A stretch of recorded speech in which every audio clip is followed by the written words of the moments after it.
السلام علیکم ورحمۃ اللہ وبرکاتہ. کیا حال ہے سب کا؟ الحمدللہ. نحمده ونصلی علی رسولہ الکریم. اما بعد فاعوذ باللہ من الشیطان الرجیم. بسم اللہ الرحمن الرحیم. رب اشرح لی صدری ویسر لی امری واحلل عقدۃ من لسانی یفقہوا قولی. پیج 349. سیدہ عزہ بنت ابی سفیان. بہت سے لوگ نام رکھتے ہیں عزہ، لیکن یہ نہیں پتا کہ یہ نام تھا کس کا. تو یہ ابو سفیان کی بیٹی ہیں اور حضرت ام حبیبہ کی بہن ہیں. ام حبیبہ کون تھی؟ رسول اللہ صلی اللہ علیہ وسلم کی زوجہ محترمہ، ام المؤمنین. ان کا نام عزہ، والد کا نام ابو سفیان بن حرب. یہ زمانے جاہلیت میں قریش کا ایک سرکردہ سردار تھا. جنگ بدر جس کی وجہ سے ہوئی اور پھر جنگ احد میں بھی یہ شریک تھا. سیدہ عزہ کی ہمشیرہ ام حبیبہ جن کا نام رملہ بنت ابی سفیان تھا. تو ایک بیٹی کا نام عزہ اور دوسری کا نام رملہ. لکھ لیں آپ بھی، شاید کہیں رکھنے پڑ جائیں. رملہ بنت ابی سفیان رسول اللہ صلی اللہ علیہ وسلم کی بیوی تھی. جب رسول اللہ صلی اللہ علیہ وسلم نے اپنے صحابہ کرام کو حبشہ کے حکمران نجاشی کے ہاں ہجرت کر کے جانے کی اور وہاں زندگی بسر کرنے کی اجازت دے دی تھی، کیونکہ ان کے ہاں کسی پر ظلم نہیں کیا جاتا تھا، تو ام حبیبہ اپنے دین کی حفاظت کی خاطر اپنے شوہر عبید اللہ بن جہش کے ساتھ ہجرت کر گئی. عبید اللہ بن جہش جو تھے وہ ایک دن نیند سے بیدار ہوئے، اٹھے تو اٹھ کر اپنی بیوی کو کہنے لگے کہ میں اپنے پچھلے دین پر واپس لوٹ رہا ہوں. وہ مسلمان ہونے سے پہلے کرسچن تھے، تو کہنے لگے کہ میں واپس کرسچن بن رہا ہوں. اب آبویسلی جب وہ کرسچن بنے تو ان کا نکاح ختم ہو گیا.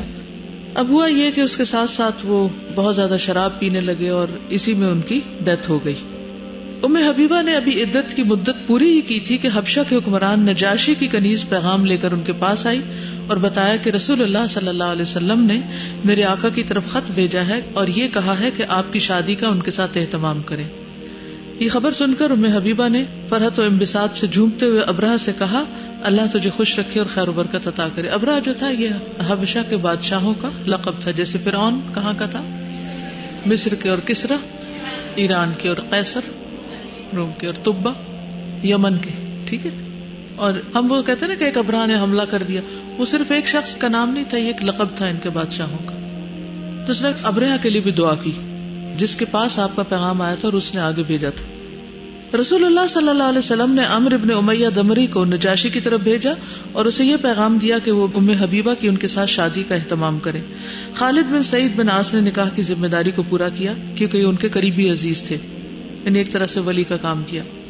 ان کو ام حبیبہ کا ولی مقرر کر دیا گیا. حبشہ کے حکمران نجاشی نے رسول اللہ صلی اللہ علیہ وسلم کی طرف سے 400 دینار حق کے مہر مقرر کیا. دینار کیا ہوتا ہے؟ سونے کا سکہ ہوتا ہے. ٹھیک ہے. اشرفی چاندی کا سکہ ہوتا ہے اور دینار سونے کا سکہ ہوتا ہے. ٹھیک. تب یہ کتنا مہر ہے؟ 400 دینار. کافی بڑی رقم ہے، لیکن یہ کس نے ادا کی تھی؟ نجاشی نے، اور حضور صلی اللہ علیہ وسلم کی طرف سے کی تھی. تو آپ نے بھی پھر کیا کیا تھا؟ جب وہ فوت ہوا تھا تو اس کا غائبانہ جنازہ پڑا تھا.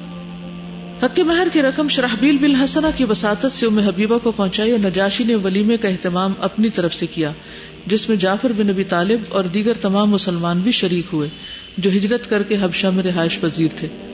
جب ابو سفیان کو بتایا گیا کہ اس کا داماد عبید اللہ بن جہش حبشہ میں نصرانیت کے ساتھ وابستہ ہو کے وفات پا گیا ہے، تو وہ یہ خبر سن کر خوش ہوا، کیونکہ اس کی بیٹی ام حبیبہ اس کے علم کے بغیر ہی مسلمان ہو کر حبشہ ہجرت کر گئی تھی.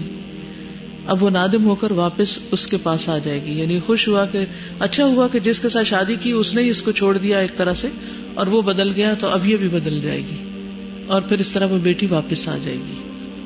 اس سے کیا بات پتہ چلتی ہے؟ اس میں آپ دیکھیے ام حبیبہ کی شادی ہوئی ہے عبید اللہ بن جہش سے.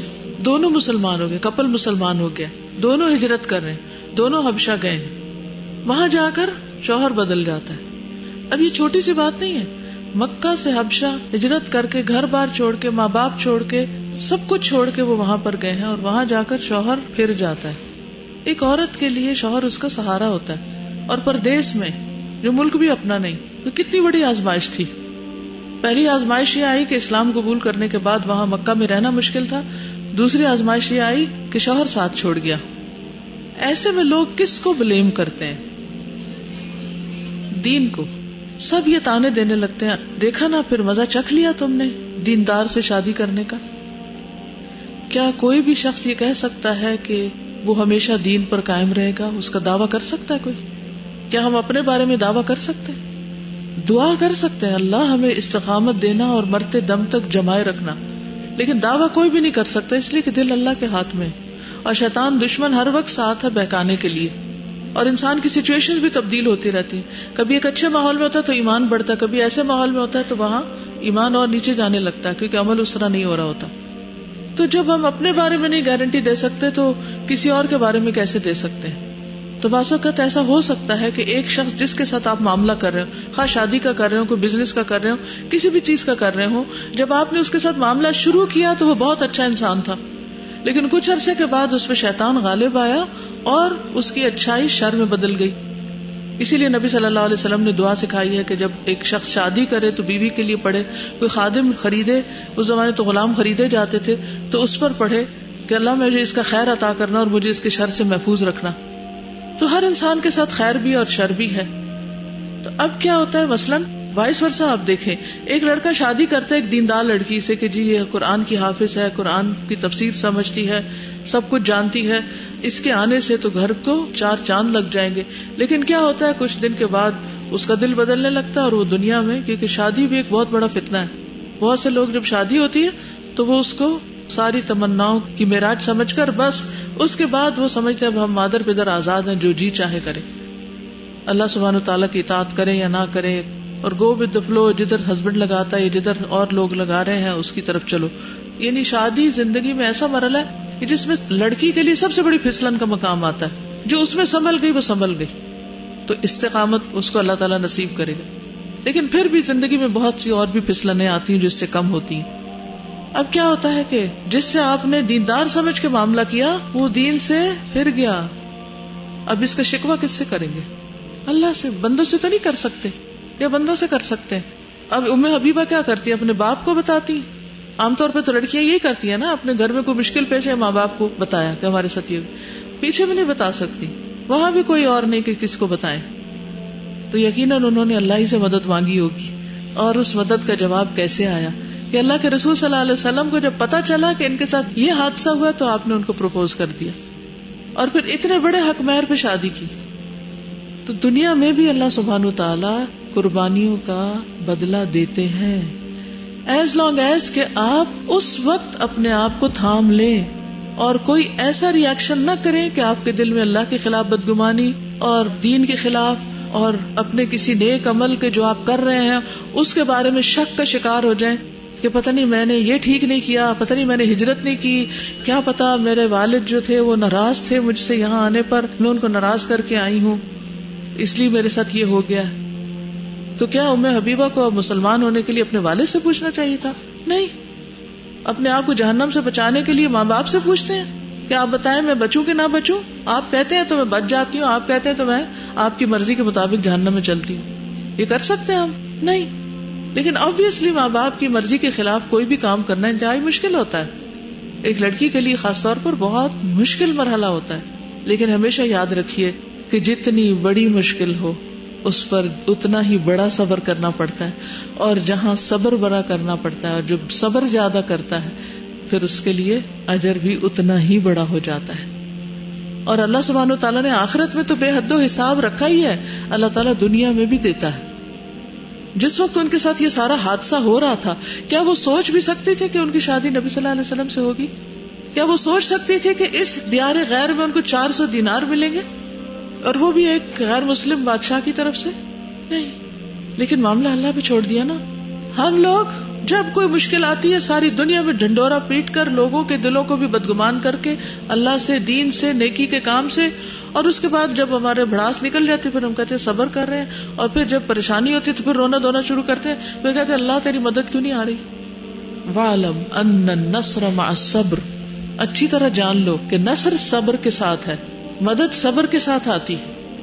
تو جب بھی کوئی زندگی میں مشکل مرحلہ آئے وَلِرَبِّكَ فَاصْبِرْ، کہ اللہ سبحانہ تعالیٰ کی طرف سے ہے، اللہ نے میری زندگی میں یہ امتحان لکھا تھا اور اب مجھ سے دیکھا یہ جا رہا ہے کہ میں اس پر کرتی کیا ہوں.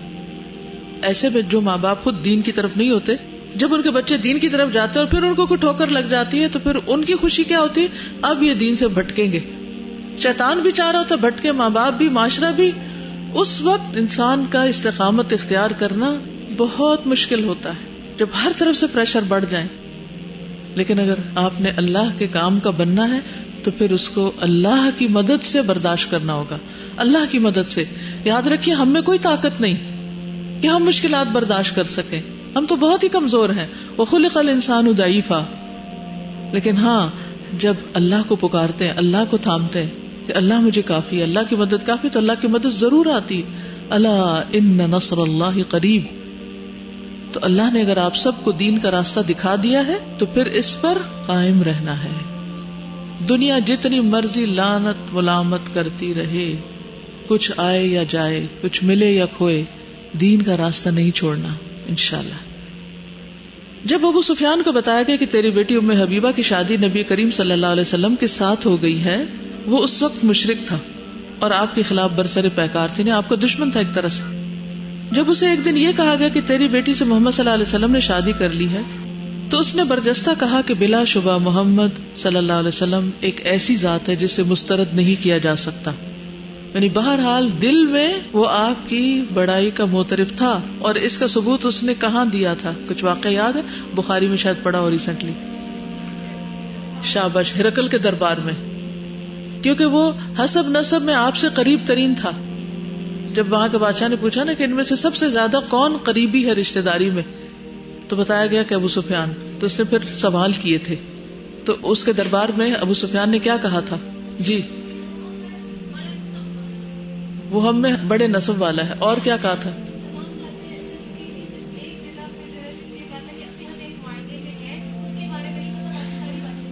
سب باتیں سچ کہی تھی اور آپ کی بہت سی تعریفیں کی تھی، آپ کی امانت، دیانت، آپ کی ساری خوبیاں بیان کی تھی. تو انسان کو ایسا ہی ہونا چاہیے کہ آپ کے دشمن بھی اعتراف کر لیں، نہ کہ آپ کے دوست بھی آپ کے خلاف گواہی دیں. اور اس کے لیے محنت کرنی پڑتی ہے، ظاہر اور باطن، سامنے اور پیچھے، ہر جگہ پر اللہ سے ڈرنے کی ضرورت ہوتی. آپ کے تو باقی دشمن بھی آپ کے حق میں گواہی دیتے تھے کہ وہ صادق ہے، امین ہے، وہ جھوٹ نہیں بولتا. تو یہ گواہیاں کیسے بنتی ہیں کہ یہ شخص جھوٹ نہیں بولتا، یہ شخص یہ غلط بیانی نہیں کر سکتا؟ بعض اوقات ایسا ہوتا ہے نا کہ کوئی شخص آپ کے پاس آ کے کسی کے خلاف کوئی بات کرتا ہے تو آپ فوراً کہتے ہیں نہیں، یہ تو ماننے کی بات نہیں، یہ نہیں ہو سکتا، فلاں شخص سے میں یہ توقع نہیں رکھتی. اور آپ اللہ اعلان کہہ بھی دیتے ہیں کہ باقی تمہارا جو بھی اختلاف ہوگا، ہر انسان میں کمزوری، لیکن یہ نہیں بات ہو سکتی. یہ گواہی کس کے حق میں ہوتی ہے؟ جو واقعی ہر موقع پر اچھا کام کرنے والا ہو، استقامت کے ساتھ. یہ نہیں ایک دن سچ بولیے، ایک دن جھوٹ بولیے، ایک دن اچھے بن گئے، ایک دن پٹڑی سے اتر گئے. اس سے کوئی آپ کی ریپوٹیشن ٹھیک نہیں بنتی. ٹھیک ہے نا؟ تو یہ اللہ کا تقوی ہوتا ہے، اللہ کا ڈر ہوتا ہے جو انسان کو صحیح رستے پر رکھتا ہے. جب انسان صحیح رستے پر رہتا ہے تو دنیا اور آخرت دونوں میں، اور ملائے اعلیٰ میں اور فرشتوں میں، ہر جگہ پھر آپ کی وہی گواہی بنتی. تو سوچئے کہ what are you known for؟ وہ کون سی اچھی کوالٹی ہے کہ جس سے آپ پہچانے جاتے ہیں. یہ نہیں کہ دکھاوے کے لیے ہم وہ شروع کر لیں کہ چلو آج سے میں یہ فلاں اپنے اندر خوبی پیدا کر لیتی ہوں. نہیں. تو استقامت جو ہے، استقامت کہ کل آمنت باللہ ثم استقم، کو ایک چیز پکڑ لیں اور اس کے ساتھ جم جائیں. طوفان آئے، آندھی آئے، کچھ ہو، لیکن آپ جمے رہیں تو انشاءاللہ اللہ سبحانہ وتعالیٰ آپ کے لیے راستے آسان کر دے گا. اور یہ اچھی شہرت جو ہے یہ صرف ظاہر میں کام کر کے نہیں بنا کرتی. یاد رکھیے، دکھاوے کے کاموں سے کبھی نہیں بنتی، کیونکہ دکھاوے کی چیزیں بہت جلد کھل کر رہ جاتی، ان پر انسان قائم نہیں رہ سکتا.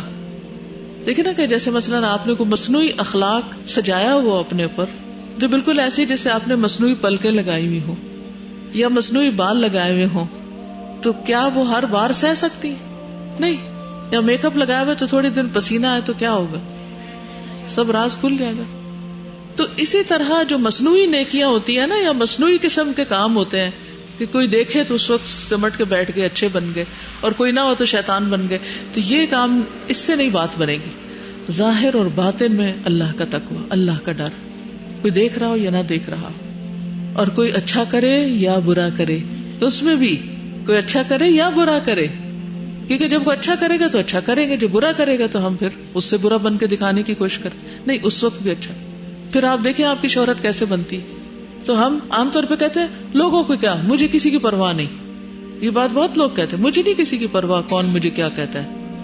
آپ پرواہ کریں یا نہ کریں، بہرحال آپ کے بارے میں رائے رکھی جائے گی اور وہ رائے لکھی جائے گی، اور اس رائے پر بھی آپ کو اجر یا سزا ملے گی، کیونکہ انسان کے آثار ہوتے ہیں. ٹھیک ہے نا. تو پرواہ کریں یا نہ کریں، اس کا فائدہ یا نقصان تو آپ کو ہوگا ہی ہوگا. اب ہم لوگ اپنے آپ کو چینج کرتے ہیں جب ہمیں قرآن کا پتہ چلتا ہے وہ سب. تو اگر ایک پاسٹ میں ہم سے غلطی ہوئی اور کسی نے وہی رائے قائم کی ہوئی ہے، تب ہم صحابہ کی زندگی میں دیکھیے کہ پاسٹ کی غلطیوں کو انہوں نے کس طرح کمپنسیٹ کیا. ابو سفیان ہی کے بارے میں آپ پڑھیں گے کہ جب وہ مسلمان ہوئے تو اس کے بعد پھر انہوں نے کیا کیا، پھر دین کے لیے کیا کیا. تو ٹھیک ہے، ایک لمبے پاس میں غلطیاں ہوتی ہیں، لیکن پھر فکر یہی ہونی چاہیے کہ ان کو انڈو کیسے کرنا. خالد بن ولید نے کیا کیا، انڈو کیا. اب ان کی شہرت کیا ہے، جنگ احد کے حوالے سے یا بعد کے حوالے سے؟ تو پھر انما الاعمال بخواتیمہا، جو ہو گیا سو ہو گیا. ہم سب غلط کرتے ہیں، ہم سب سے غلطیاں ہوتی ہیں، اور وہ ایک بری شہرت بن چکی ہوتی ہے. لیکن انسان توبہ ایسی کرے کہ سب پہ بانٹ دی جائے، کسی بھی غلطی اور گناہ سے اس طرح نکلے کہ گویا وہ واقعی پھر نکل آیا اس سے. السلام علیکم استاذہ. یہ جو پاسٹ کی رائے ہوئی نا، یہ جو انہوں نے بات کی، تو اس کے بارے میں یہ کہنا چاہوں گی کہ حضرت موسیٰ نے بھی جب قبطی کو قتل کیا تھا تو ان کو تانا ملا تھا کہ تم نے تو ایسے شخص کو قتل بھی کیا، تو انہوں نے ایکسیپٹ کیا کہ ہاں میں نے قتل کیا تھا، مگر میں نے معافی بھی مانگی. ہم ایکسیپٹ کر لیں کہ اب میں ویسا نہیں ہوں. بالکل. دیکھیے غلطی دو وجوہات کی بنا پر ہوتی ہے، ایک خواہش کی بنا پر اور ایک تکبر کی بنا پر. جو غلطی خواہش کی بنا پر ہو جاتی ہے انسان سے، انسان خواہشات کا پتلا ہے، تو اس پر انسان نادم ہوتا ہے ہمیشہ، اور پھر جب نادم ہوتا ہے تو توبہ کر لیتا ہے، جیسے آدم علیہ السلام. ایک ہوتی تکبر کی بنا پر، جس میں انسان تعویلیں کرتا ہے، جیسے شیطان سے غلطی ہوئی اور اس نے تعویلیں کی اور اس نے اپنی غلطی مانی ہی نہیں، تو نتیجہ کیا ہوا، وہ شیطان بن گیا. تو ہمیں یہ دیکھنا ہے کہ کوئی بھی غلطی ہم سے ہوئی تو کیوں ہوئی، اور پھر اس پر ہم شرمندہ کتنے. کیونکہ غلطی تو غلطی ہوتی ہے، خواہ وہ کسی کے کہنے کی وجہ سے ہو، کسی کی باتوں میں آ کر ہو، کسی کے اکسانے سے ہو، خواہ اندر کی اکساہٹ ہو یا شیطان کی اکساہٹ ہو یا بیرونی کوئی وجہ ہو. لیکن جو غلط ہے وہ تو غلط ہے نا، اس کو تو ہم صحیح نہیں کر سکتے، کہہ نہیں سکتے کہ صحیح ہے یہ. کیونکہ بعض اوقات ہم جب کوئی غلطی کرتے ہیں نا، تو اگر کوئی ہم سے پوچھے کہ کیوں کیا، تو ہم یہ نہیں کہتے کہ غلطی ہوئی، نہیں کرنا چاہیے. ہم کہتے ہیں چونکہ فلاں نے ایسے کیا اس لیے میں نے ایسے کیا. اڑ جاتے ہیں اس پر. تو جو غلطی پہ اڑ جاتا ہے وہ پھر اس کو راہ ہدایت نہیں ملتی. اللہ سبحانہ وتعالیٰ نبی پاک صلی اللہ علیہ وسلم کو خطاب کر کے کہتے ہیں کہ یا عبادی لا تقنطوا من رحمت اللہ، کہ ڈونٹ ایور گیو اپ، کہ جتنے مرضی ہم نے گناہ کیے کبھی آپ یہ نہ فیل کرو کہ یہ فورگیو نہیں ہوں گے. بالکل. جس دن سے آپ سچی توبہ کر کے پلٹ آئیں گے تو آپ کے پلٹنے کے بعد جو ہوگا نا کام اور وہ آخری عمل ہوگا، وہ آپ کی شہرت بنے گی. وہ مرنے کے بعد آپ کے بارے میں گواہی لکھی جائے گی. حبشہ سے مہاجرین کی واپسی کے بعد سیدہ ام حبیبہ نے بھی مدینہ منورہ کی طرف اپنی دوسری ہجرت کی سعادت حاصل کی. جب اللہ تعالیٰ نے ام حبیبہ کی ہمشیرہ کے ساتھ خیر و بھلائی کا ارادہ کیا تو اس کے دل کو منور اور اسلام کی ہدایت سے سرفراز کیا. اس نے مکہ معظمہ سے اپنے والد ابو سفیان کو بتائے بغیر اسلام قبول کیا اور مدینہ کی طرف ہجرت کی اور اپنی بہن سے جا ملی. تو یہ حضرت عزہ کے بارے میں ہے کہ جب ان کی بہن مدینہ پہنچ گئی تو پھر یہ بھی مکہ سے اسلام قبول کر کے اپنی بہن کے پاس چلی گئی. اسی لیے ہم دیکھتے ہیں کہ پھر حضرت ام حبیبہ نے نبی صلی اللہ علیہ وسلم کو یہ پیشکش کی تھی کہ آپ میری بہن سے نکاح کر لیں. ٹھیک ہے. تو حضرت عزہ کے حالات جو ہیں وہ کچھ بھی نہیں پتہ چلتے، لیکن ان کے پورے مجموعی طور پر خاندان کے حالات پتہ چلتے ہیں، جس میں بہت کچھ سیکھنے کو ملتا ہے. اب ابو سفیان نے اسلام کیسے قبول کیا تھا؟ فتح مکہ کے موقع پر جب رسول اللہ صلی اللہ علیہ وسلم نے مکہ معظمہ کی طرف رخ کیا تو اللہ تعالیٰ نے ابو سفیان کے ساتھ خیر و بھلائی کا ارادہ کیا اور اس نے اسلام قبول کر لیا.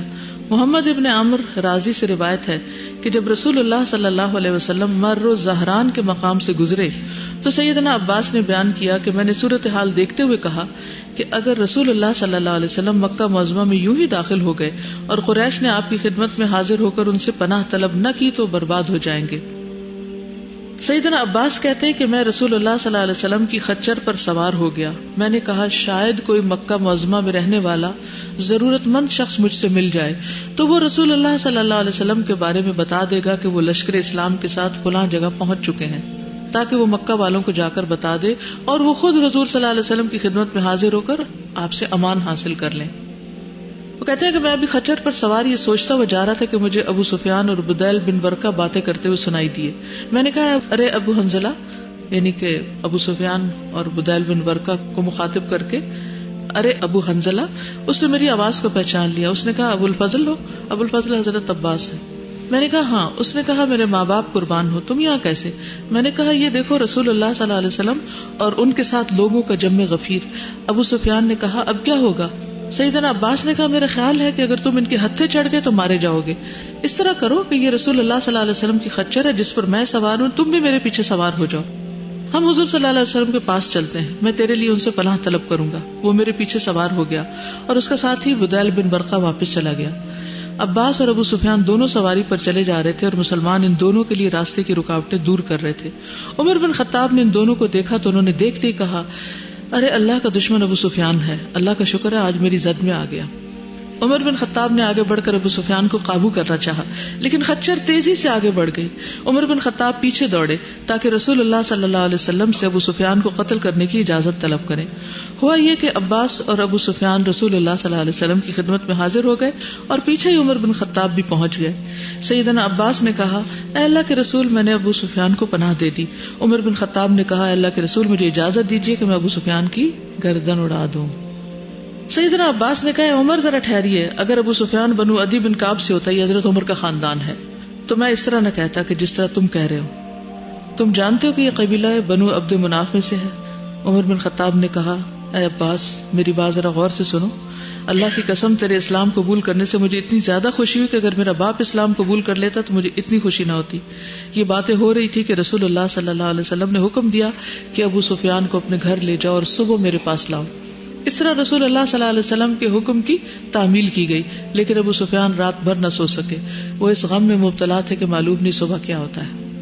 وہ ساری رات جاگتے رہے. صبح ہوئی تو سیدنا عباس ابو سفیان کو لے کر حضور صلی اللہ علیہ وسلم کی خدمت میں حاضر ہوئے. آپ نے فرمایا ابو سفیان بڑے افسوس کی بات ہے، کیا ابھی وقت نہیں آیا کہ تم لا الہ الا اللہ کی حقانیت کو جان لو؟ ابو سفیان نے کہا میرے ماں باپ آپ پر قربان ہوں، آپ کتنے بردبار معزز اور صلہ رحمی کرنے والے ہیں. اگر اللہ کے سوا کوئی اور الہ ہوتا تو میری یہ حالت نہ ہوتی. رسول اللہ صلی اللہ علیہ وسلم نے فرمایا ابو سفیان بڑے افسوس کی بات ہے، کیا ابھی وقت نہیں آیا کہ تم کو یہ معلوم ہو کہ میں اللہ کا رسول ہوں؟ ابو سفیان نے کہا میرے ماں باپ آپ پر قربان ہوں، آپ کتنے بردبار، رحم دل، معزز، سخی اور صلہ رحمی کرنے والے ہیں. میرے دل میں یہ احساس پیدا ہو گیا ہے کہ آپ واقعی اللہ کے رسول ہیں. یہ احساس کیوں پیدا ہوا تھا؟ آپ کے انداز اور آپ کے معاملہ کرنے کے طریقے سے، کیونکہ اس وقت آپ فاتح تھے، آپ کچھ بھی کر سکتے تھے. آپ صرف ایک اشارہ دیتے تھے حضرت عمر گردن اڑا دیتے، لیکن آپ نے ایسا نہیں کرنے دیا اور آپ نے وقت دیا، مہلت دی اور پھر بلا کر بات چیت کی. ہم اپنے دشمنوں کے ساتھ کیا کریں گے؟ کوئی ایسا شخص آپ کے سامنے آ جائے جو ساری زندگی آپ کی مخالفت کرتا رہا اور اب آپ نے اس پر قابو پا لیا. اب وقت ہے کہ آپ اس کو قرآن پڑھنے کی طرف لے آئیں، دین کی طرف لے آئیں، اور یہ اس وقت ہوگا جب آپ اس کو معاف کریں گے اور یا پھر آپ اس سے بدلہ لے کے اپنا دل ٹھنڈا کر لیں اور بات ختم. آپ سب اللہ کا دین پڑھ رہے ہیں اور آپ کو آگے پہنچانا بھی ہے، اور شروع کہاں سے کرتے ہیں؟ گھر والوں سے. ایسا ہی ہے نا. اب ہر گھر میں کوئی نہ کوئی بہن بھائی لڑے ہوئے ہوتے ہیں یا کوئی ناراضگیاں ہوتی ہیں، ہوتا ہے نا، یا کسی نہ کسی کے ساتھ کوئی دل میں ایسی چیز ہوتی. اچھا چلیں الحمدللہ گھر میں نہیں تو کوئی کزنز، کوئی چچا کے بچے، کوئی خالہ کے، کوئی اور جن کے ساتھ آپ کی تو ہو سکتا کوئی ناراضگی نہ ہو لیکن آپ کی امی ابو کی ہو اور آپ سالوں سے نہیں ملے ہوں. ایسا ہوتا ہے نا. اب جب آپ خود قرآن پڑھتے ہیں تو ظاہر ہے خون کے رشتے ہیں، دل کڑتا ہے. دل کیا چاہتا ہے پھر جب آپ اچھی اچھی باتیں پڑھتے ہیں اللہ کی کتاب میں سے؟ دل کیا چاہتا ہے کہ سارے جہان کو بتا دیں. وہ ایک نان مسلم جو تھی، اس کو جب قرآن کے بارے میں پتا چلا تو اس نے اپنے جذبات کا اظہار یوں کیا کہ میرا دل چاہتا ہے کہ میں دنیا کے سب سے اونچے پہاڑ پہ چڑھ جاؤں اور پوری دنیا کو چیخ چیخ کر بتا دوں کہ قرآن کیا ہے اور دین کیا ہے، کہ سب کو پتا چل جائے. اچھا جب آپ کو پتا چل جاتا ہے اور آپ بتانا چاہتے ہیں تو رکاوٹ کیا چیز بنتی ہے؟ یا آپ کا پاسٹ، کہ دیکھو یہ کل تک تو یہ لڑکی اتنی خراب تھی اور کل تو اتنی لڑائیاں کرتی تھی اور آج کہتی ہے تم لوگ قرآن پڑھو، تمہاری بات ہم کبھی نہیں مانیں گے. رکاوٹیں آتی ہیں نا. کسی کے ساتھ آپ نے زیادتی کی ہوتی، کسی نے آپ پہ زیادتی کی ہوتی ہے، تو پھر یہ چیز آپ کے راستے میں رکاوٹ بن جاتی ہے کہ آپ لوگوں کو اچھی بات بتا سکے، خصوصاً ان کو جن کا آپ پر حق ہے اور وہ ہیں آپ کے قریبی رشتہ دار. سب سے مشکل کام ان کو آپ بتائیں. تو ایسے میں پھر کیا کرنا پڑتا ہے کہ آپ بتانے کے قابل ہو سکے. آپ نے کر بھی لیا اخلاق اچھا، لیکن اور کیا کرنا پڑے گا؟ کون سی چیز اخلاق میں سے کرنی پڑے گی؟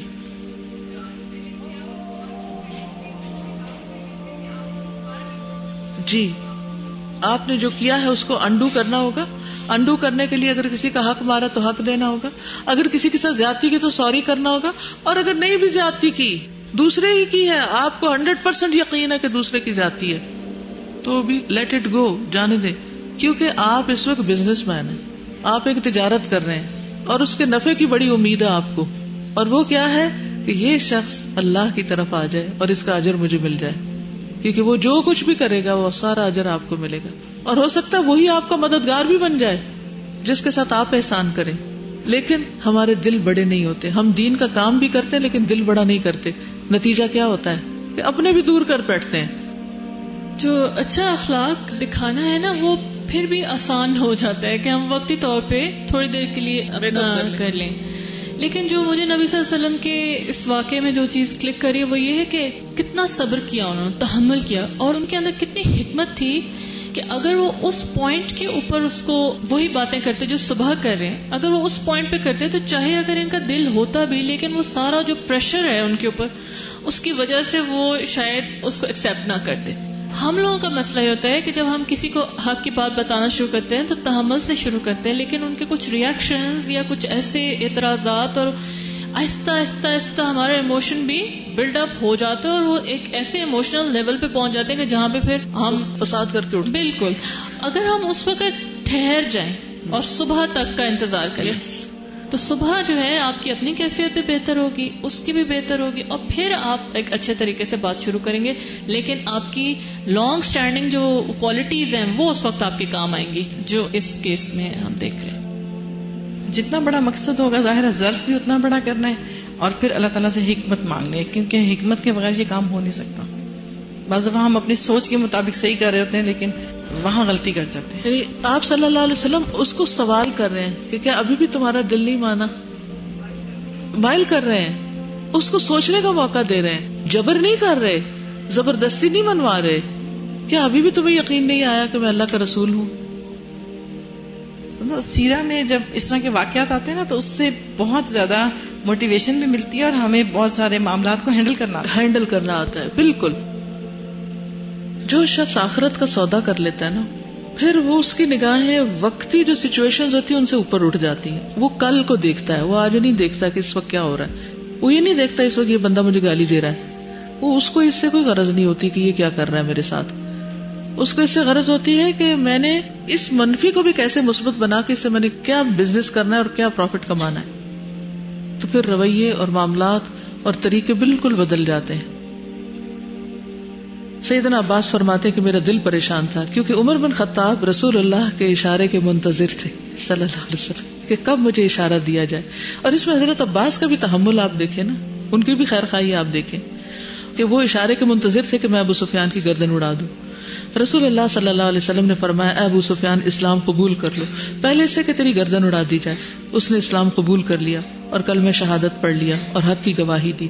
یعنی پہلے اس کو سمجھایا کیا اور اس کے بعد اس کے خطرناک نتائج بھی بتا دیے. سیدنا عباس نے کہا اللہ کے رسول ابو سفیان کو اپنے اسلام قبول کرنے پر فخر ہے، اس کو کچھ انعام سے نوازے. اچھے ساتھی، اچھے دوست، اچھے مشورے دینے والے کتنا ڈفرنس پیدا کرتے ہیں، ایک سچویشن کو کس طرح سے بدل دیتے ہیں. اس کو کچھ دیں. وہ اسلام قبول کیا اپنی خاطر کیا ہے، لیکن وہ ان کی طرف سے ان کی دلجوئی کرتے ہیں کہ ان کو اپنے اسلام قبول کرنے پہ فخر ہے، ان کو کچھ عطا کریں. آپ نے فرمایا ہاں من دخل دار ابی سفیان فہو آمن، جو آج ابو سفیان کے گھر داخل ہو جائے گا وہ امن میں ہوگا، کیونکہ وہ سردار تھا نا، تو اس کو اس کے اعتبار سے آپ نے انعام دیا. ومن اغلق علیہ دارہ فہو آمن، اور جو گھر کا دروازہ بند کر لے گا وہ امن میں ہوگا. ومن دخل المسجد فهو آمن، اور جو مسجد حرام میں داخل ہو جائے گا وہ امن میں ہوگا. لوگ یہ اعلان سن کر اپنے گھروں میں اور مسجد حرام میں داخل ہو کر پناہ میں آ گئے. فتح مکہ کا دن. صحیح بخاری میں ہے کہ جب رسول اللہ صلی اللہ علیہ وسلم فتح مکہ کے دن چلتے ہوئے قریش کے پاس پہنچے تو ابو سفیان، حکیم بن حزام اور بدیل بن ورقہ رسول اللہ صلی اللہ علیہ وسلم کی خبر معلوم کرنے کے لیے اپنے گھروں سے نکل کر ادھر ادھر پھر رہے تھے. گھومتے پھرتے مرہ زہران کے مقام پہ پہنچے. وہاں جگہ جگہ آگ کے الاؤ جل رہے تھے جیسے عرفہ کے دن جلا کرتے ہیں. ابو سفیان نے کہا کہ یہ الاؤ تو میدان عرفہ کا منظر پیش کر رہے ہیں. بدیل بن ورقہ نے کہا یہ بنو عمر قبیلے کے لوگ ہیں. ابو سفیان نے کہا نہیں، بنو عمر قبیلہ تو تعداد میں بہت تھوڑا ہے. اتنے میں رسول اللہ صلی اللہ علیہ وسلم کے پہرے داروں نے ان تینوں کو دیکھ لیا اور انہیں گرفتار کر کے رسول اللہ صلی اللہ علیہ وسلم کی خدمت میں پیش کر دیا. ابو سفیان نے اسلام قبول کر لیا. جب سیدنا عباس اس کو لے کر چلے تو ابو سفیان نے سیدنا عباس سے کہا اے عباس ذرا رکو تاکہ میں مسلمانوں کو دیکھ سکوں. سیدنا عباس رک گئے. قبائل گزر رہے تھے. ایک ایک قبیلہ ابو سفیان کے پاس سے گزر رہا تھا. ایک قبیلہ گزرا تو ابو سفیان نے پوچھا عباس یہ کون سا قبیلہ ہے؟ انہوں نے کہا یہ قبیلہ بنو غفار ہے. ابو سفیان نے کہا مجھے بنو غفار سے کیا لینا دینا. پھر قبیلہ جوہینہ گزرا. اس نے پھر پوچھا. عباس رضی اللہ تعالیٰ عنہ نے بتایا. پھر سعد بن حذیل اور ابو سفیان نے پہلے والا سوال دہرایا تو اسے بتایا گیا. پھر قبیلہ بنو سلیم کا لشکر گزرا. پھر بہت بڑا لشکر گزرا، اتنا بڑا کہ اس سے پہلے نہیں دیکھا گیا. پوچھا گیا یہ کون ہے؟ عباس رضی اللہ تعالیٰ عنہ نے بتایا یہ انصار ہیں. اس لشکر کا امیر سعد بن عبادہ ہے. جھنڈا اس کے ہاتھ میں تھا. سعد بن عبادہ نے کہا ابو سفیان آج خون ریز جنگ ہوگی. آج اگر کوئی کعبہ میں بھی داخل ہو گیا تو اس کو بھی نہیں چھوڑا جائے گا. ابو سفیان گھبرا گیا. اس کے بعد ایک چھوٹا سا لشکر گزرا. اس میں نبی صلی اللہ علیہ وسلم اور چند صحابہ کرام تھے اور جھنڈا زبیر بن عوام کے ہاتھ میں تھا. جب رسول اللہ صلی اللہ علیہ وسلم ابو سفیان کے پاس سے گزرے تو انہوں نے کہا اللہ کے رسول کیا آپ کو معلوم ہے کہ سعد بن عبادہ نے کیا کہا؟ وہ کہتا ہے آج خون ریز جنگ ہوگی، کسی بھی دشمن کو نہیں چھوڑا جائے گا. رسول اللہ صلی اللہ علیہ وسلم نے فرمایا سعد غلط کہتا ہے. آج کعبہ کی تعظیم کو ملحوظ خاطر رکھا جائے گا. آج کعبہ کو غلاف پہنایا جائے گا. راوی کہتا ہے کہ رسول اللہ صلی اللہ علیہ وسلم نے حکم دیا کہ جھنڈا ہجون کے مقام پر گاڑ دیا جائے. اور وہ کہتے ہیں کہ مجھے نافع بن جبیر بن مطعم نے بتایا. وہ کہتے ہیں کہ میں نے عباس سے سنا. وہ زبیر بن عوام سے کہہ رہے تھے اے ابو عبداللہ رسول اللہ صلی اللہ علیہ وسلم نے تجھے جھنڈا یہاں گاڑنے کا حکم دیا. اس نے کہا ہاں. رسول اللہ صلی اللہ علیہ وسلم نے خالد بن ولید کو حکم دیا کہ وہ مکہ میں بالائی جانب قدا سے داخل ہو. نبی کریم صلی اللہ علیہ وسلم مکہ معظمہ میں قدا سے داخل ہوئے. خالد بن ولید کے لشکر میں شامل شہ سواروں کے ہاتھوں 2 شخص قتل ہوئے، ایک حبیش بن اشر اور دوسرا کرز بن جعفر فہری. لشکر اسلام کے مکہ معظمہ میں داخل ہونے سے پہلے ابو سفیان اپنی قوم کے پاس پہنچ گیا. اس نے اپنی قوم کو بتایا اے میری قوم میں نے اسلام قبول کر لیا، تم بھی مسلمان ہو جاؤ کیونکہ محمد صلی اللہ علیہ وسلم لشکر جرار کے ساتھ آ رہے ہیں. اتنا بڑا لشکر تم نے پہلے کبھی نہیں دیکھا ہوگا، تم اس کا مقابلہ نہیں کر سکو گے. ہند بن عتبہ نے جب اپنے خاوند ابو سفیان کی بات سنی تو اس کا پارا چڑھ گیا، غضبناک، اور کہنے لگی یہ تم کیا کہہ رہے ہو؟ تمہیں شرم آنی چاہیے، تم نے تو قوم کی ناک کٹوا دی، ڈوب مرو. پھر قوم کو مخاطب ہو کر کہنے لگی اس کو قتل کر دو، اس نے قوم کی عزت خاک میں ملا دی، اسے زندہ رہنے کا کوئی حق نہیں. ابو سفیان نے کہا میری قوم میں تمہارا ہمدرد ہوں، اس خاتون کے دھوکے میں نہ آنا، میں تمہارے فائدے کی بات کر رہا ہوں. دیکھو محمد صلی اللہ علیہ وسلم یہاں پہنچنے ہی والے ہیں، تم ان کا مقابلہ نہ کر سکو گے. اتنے میں فاتح اعظم محمد صلی اللہ علیہ وسلم مکہ معظمہ میں داخل ہو گئے. مسجد حرام میں داخل ہو کر بیت اللہ کے اندر اور اس کے ارد گرد رکھے گئے تمام بتوں کو وہاں سے ہٹانے کا حکم دیا. لوگ جوک در جوک دین اسلام قبول کرنے لگے. ہند نے بھی دیکھ لیا اور وہ اس نتیجے پہ پہنچی کہ قریش آج کے بعد اب اٹھ نہ سکیں گے، لہٰذا وہ بھی عورتوں کے ساتھ مل کر رسول اللہ صلی اللہ علیہ وسلم کی خدمت میں حاضر ہو گئی تاکہ آپ کے دست مبارک پر بیعت کر لے. جب عورتیں رسول اللہ صلی اللہ علیہ وسلم کی خدمت میں حاضر ہوئیں تو ہند بن عتبہ نے نقاب اوڑھ رکھا تھا. ہند نے آگے بڑھ کر چہرے سے نقاب ہٹایا اور عرض کیا اے اللہ کے رسول میں ہند بن عتبہ ہوں، اسلام قبول کرنا چاہتی ہوں، آپ کے ہاتھ پر بیعت کرنے کی آرزو مند ہوں. آپ صلی اللہ علیہ وسلم نے فرمایا مرحبا بکی، خوش آمدید. اس طرح ابو سفیان کا خاندان دار اسلام میں داخل ہو گیا اور سب عزہ بنت ابی سفیان، ام حبیبہ بنت ابی سفیان کے ساتھ اکٹھے ہو گئے. پھر اس گلشن میں بہار آ گئی. پھر سبھی اپنی زندگی بھرپور انداز میں بسر کر کے اللہ کو پیارے ہو گئے. اللہ تعالیٰ ان سب پر اپنی رحمت کی برکھا برسائے اور سبھی کو اپنی رضا سے نوازے یا رب العالمین. لیکن اسلام قبول کیسے کیا؟ یہ سب تو دشمن تھے، یہ سب تو مارے جانے والے تھے. نبی صلی اللہ علیہ وسلم کے تحمل اور بردباری سے، آپ کے معاملے سے، حد درجے کی خیر خواہی سے، کیونکہ آپ رحمت للعالمین بنا کر بھیجے گئے تھے. آپ کے ایک صحابی نے کہہ بھی دیا کہ آج تو ایسی جنگ ہوگی کہ کوئی نہیں بچے گا، کیونکہ اتنا بڑا لشکر لے کر آئے تھے اور مکہ والے تو تھوڑے تھے. لیکن آپ نے خون بھی نہیں بہایا اور اتنا بڑا انقلاب پیدا کیا، اتنا بڑا مقام فتح کیا. کعبہ کی حرمت بھی پامال نہیں ہوئی، لوگوں کی جانیں بھی بچی اور وہ سارے آپ کے دوست بن گئے، آپ کے مددگار بن گئے. دوسروں کو اپنے ساتھ ملانے کے لیے جذبات کی قربانی دینی پڑتی ہے، اپنی خواہشات کو ختم کرنا پڑتا ہے، معاف کرنا پڑتا ہے، اور جب جا کر انسان دنیا اور آخرت کی کامیابی حاصل کرتا ہے. سب سے پہلے نہیں داخل ہوئے کہ میں فاتح ہوں آج تو میں داخل ہو جاؤں، سب سے اینڈ میں آئے، سب سے اینڈ میں آپ صلی اللہ علیہ وسلم تشریف لائے. Very good point. اور چھوٹے سے گروپ کے ساتھ تھے. چلیے ٹھیک ہے. سبحانک اللہم وبحمدک اشہد ان لا الہ الا انت استغفرک واتوب الیک. السلام علیکم ورحمۃ اللہ وبرکاتہ.